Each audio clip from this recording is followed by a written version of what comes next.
ko, mas masarap kung maraming gata.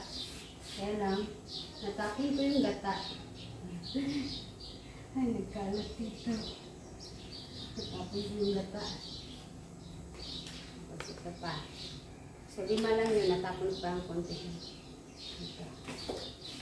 Ganun pa para mas masarap. Maraming ang sekreto sa biko is maraming gata. Yan.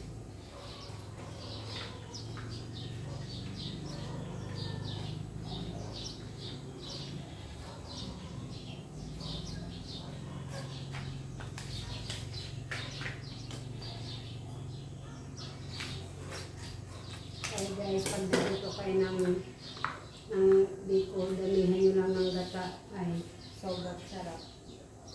Ganyan.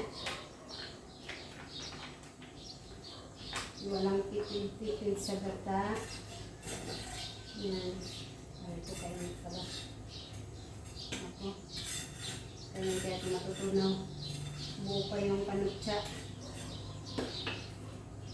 Tapos yung malagkit na kanin, ito na siya. Ay, ito siya. So, lapit niya lang. Okay.